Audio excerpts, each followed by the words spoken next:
E aí, galera faminta por terror, Senhora Morte traz para vocês mais uma historinha para alimentar seus medos. E hoje eu falo sobre a lenda do Opala Preto.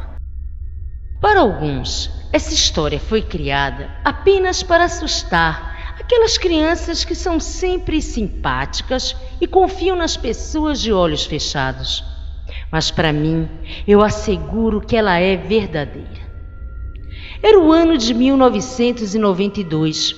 Eu estava na 7ª série. Até o ano anterior, minha mãe ia me levar e me apanhar na escola.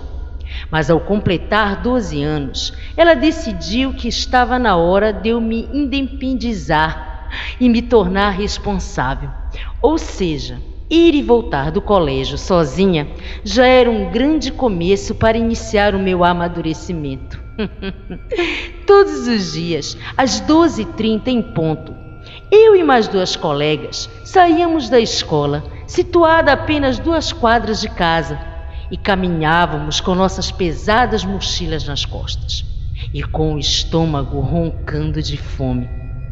Certa vez, um carro preto começou a nos seguir bem devagarinho. Na época, corria um boato que havia um Opala preto que andava pelos bairros oferecendo doces e balas para as crianças. Quando elas paravam para pegar os doces, eram carregadas para dentro do tal carro preto e nunca mais eram vistas, pois diziam que seus ocupantes as sequestravam para vendê-las para compradores de órgãos. Na época não entendi bem isso tudo, só lembro que minha mãe, preocupada, me orientou para, no caso de ver um carro preto, sair correndo. Naquele dia, eu e minhas colegas saímos do colégio juntas, como de costume, quando de repente percebi um carro preto que nos seguia bem de pertinho. Ai, quando vi aquilo, gritei: Betina, Yasmin, vejam, um Opala preto, vamos correr, vamos! E em meio a gritinhos assustados, saímos em desabalada carreira para nossas casas. Relatei o fato à minha mãe, que ficou muito nervosa. Ela só não voltou a me buscar porque havia encontrado um emprego de meio expediente, que é até às 14 horas. E como o nosso dinheiro estava curto, não dava para recusar trabalho, mas prometi a ela que tomaria cuidado. Uma semana passou sem que víssemos o tal carro preto, mas numa segunda-feira, ao retornar às aulas, depois de um final de semana divertidíssimo no sítio do meu vô, lá estava o tal Opala preto, a uns 50 metros do portão da escola. Os vidros eram escuros e não conseguia enxergar quem estava dentro. Passei a aula inteira preocupada. Na hora da saída, ele já se encontrava mais perto do portão. Aí eu fiquei com tanto medo que nem esperei pelas perigosas peruas. Ah, era esse o apelido que eu havia posto na Betina e na Yasmin, porque lembro que na época estava passando na Globo uma novela chamada Perigosas Peruas. Aí então eu corri, entrei em casa e olhei pela janela, mas nem sinal do Opala. Graças a Deus ele não havia me seguido. Mas minha tranquilidade durou pouco, pois durante todos os dias dessa semana ele estava lá, na frente da escola, com a sua carranca sinistra. Parecia que olhava para mim e dizia: Cuidado, menina, você será a próxima.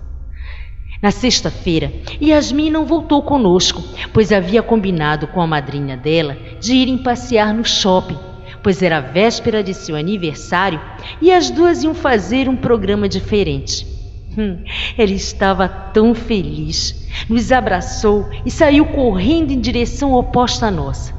Ela ainda parou no meio da rua, gritou nossos nomes e acenou para nós 2, e então desapareceu na curva da esquina. Era a última vez que a veríamos viva. Foram 5 dias de desespero para a família de Yasmin.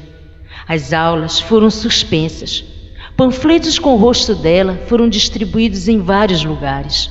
Até no noticiário falaram do desaparecimento dela. Recordo cheia de tristeza quando o telefone tocou em casa. Eram 8 horas da noite e minha mãe atendeu. Disse alô e depois ficou muda. Seus olhos se encheram de lágrimas e eu perguntei a ela: "O que foi, mamãe? É notícia da Yasmin?" Ela sacudiu afirmativamente a cabeça. Ainda falou algumas palavras soltas, agradeceu por terem avisado, desligou o telefone e correu para me abraçar. Sabia que ela havia morrido, mas só soube dos detalhes alguns anos depois. Minha amiguinha, a doce Yasmin, havia sido morta. Ela foi encontrada numa represa que havia nas proximidades da cidade. Havia sido estuprada e morta. Seu corpo oco estava sem nenhum órgão e em seu bolso havia um saquinho com balas e um pirulito campeão. A polícia passou meses tentando encontrar o monstro que havia feito aquilo, mas até hoje seu assassino continua impune. Mas eu sei quem ele é. Sempre aparece para mim em meus piores pesadelos, dentro daquele Opala preto, gargalhando e me dizendo: "Cuidado, menina, você será a próxima."